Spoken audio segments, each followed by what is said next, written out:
Pemirsa, saat sedang bermain di kolam galian depan rumah, warga Mekarsari, Kelurahan Sukomoro, Kecamatan Talangkelapa, Banyuasin, bernama Hidayat diserang buaya yang berukuran 1,5 meter.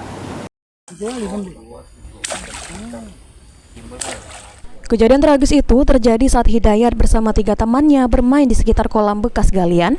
Tanpa disadari, Hidayat terpeleset dan tercebur ke dalam kolam yang kedalamannya kurang lebih 3 meter. Di mana seekor buaya berukuran 1,5 meter sudah mengintai, buaya tersebut langsung menyambar kaki Hidayat. Memicu ketakutan dan kepanikan, Hidayat berusaha menendang-nendang buaya yang telah menggigit dan menyeretnya ke dalam air hingga terlepas dari gigitannya. Menurut Hidayat, buaya yang menyerang dirinya tidak menyerah begitu saja. Saat ia mencoba naik ke darat, buaya kembali menyerang di bagian pinggul korban. Dengan keberanian teman-temannya, berhasil memukul buaya dengan bambu, hingga korban bisa menjauh dari kolam. Warga sekitar memberikan pertolongan setelah mengetahui kejadian tersebut. Kami kan itu main-main ke sana lah. Jengok itu kan tetekan baru kan, jadi kan di sana lah jengok.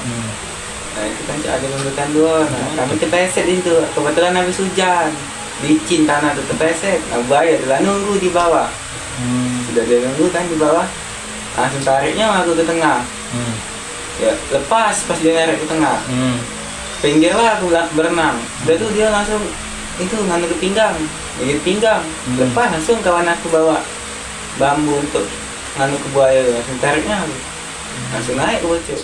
Korban Rahmat Hidayat mengalami luka robek di kaki dan pinggul akibat gigitan buaya.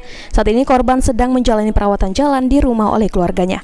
Mengingat insiden ini, diharapkan Badan Konservasi Sumber Daya Alam atau BKSDA Kabupaten Banyuasin segera melakukan penyisiran dan penangkapan terhadap buaya yang masih berkeliaran di bekas lokasi penangkaran buaya. Suryadi, PAL TV.